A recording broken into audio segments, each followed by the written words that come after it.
नमस्कार,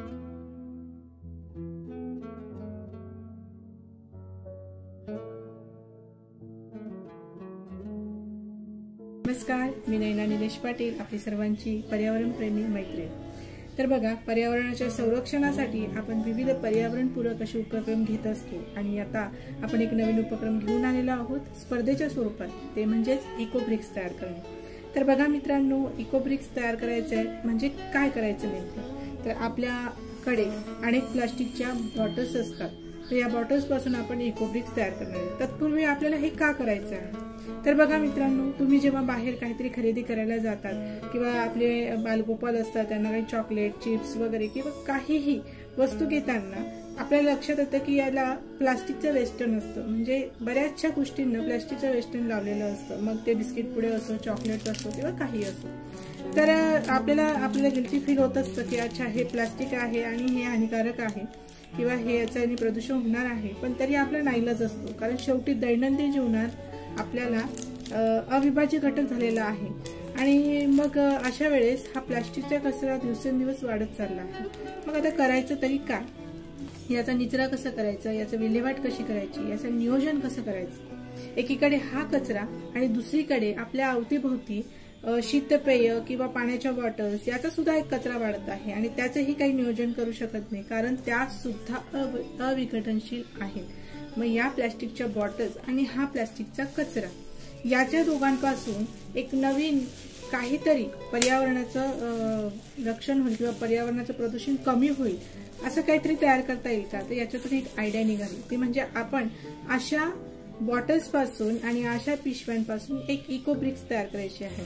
तर इकोब्रिक्स म्हणजेच काय, तर या बॉटलमध्ये आपण आपल्या अवतीभोवती असणाऱ्या अविघटनशील प्लास्टिकच्या पिशव्या, प्लास्टिकचा कचरा हा चुरगळून टाईट करून या बॉटल्स मध्ये भरायचा आहे आणि तो इथपर्यंत भरायचा आहे की जोपर्यंत ह्या बॉटलचा आवाज येणं बंद होणार नाही, ते इतकी टाईट व्हायला लागते।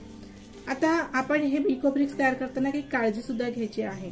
जेव्हा आपण काही चॉकलेट्सचे, काही बिस्किटचे किंवा काही अन्न पदार्थांना लावलेले प्लास्टिकच्या पिशव्या याच्यामध्ये टाकत असतो, तेव्हा ते स्वच्छ पाहिजे, त्याच्यामध्ये अन्नाचे कण अटकलेले नको, कारण काही वर्षांनंतर त्या अन्नाच्या कणामध्ये कारण अन्न हे विघटनशील असतं आणि त्याचं विघटन होऊन मिथेन वायू मोठ्या प्रमाणात तयार होण्याची शक्यता असते आणि त्यामुळे आपल्याला प्लास्टिकच्या पिशव्या टाकताना सुद्धा ही काळजी घ्यायची आहे। मग आता आपल्याला करायचं काय, तर अशा प्लास्टिकच्या पिशव्या आपल्याला चुरगळून घ्यायच्या आहे, त्यांना टाईट करायचं आहे आणि त्यानंतर आपण हे अशा पद्धतीने ह्या बॉटलमध्ये टाकणार आहोत। मग ते आपल्या आजूबाजूच्या सगळ्या प्लास्टिकच्या प्रकारच्या पिशव्यांचा त्यामध्ये समावेश होतो। हा, त्यामध्ये अशा पण काही पिशव्या असतात की त्या विघटनशील असतात, तर त्यांचा आपल्याला याच्यामध्ये वापर करण्याची आवश्यकता नाही, तर किंवा ते आपण याच्यामध्ये वापरायचे नाही। तर अशा प्रकारे आपण हा प्लास्टिकचा कचरा या बॉटल्समध्ये भरणार आहे। जिथे आपल्याला वाटलं की हा प्लास्टिकचा कचरा आता याच्यामध्ये जात नाही, तिथे आपण काही सळाईचा वापर करून किंवा काठीचा वापर करून याच्यामध्ये तो टाकू शकतो। तर अशा पद्धतीने आपण ह्या ब्रिक्स तयार करणार आहे।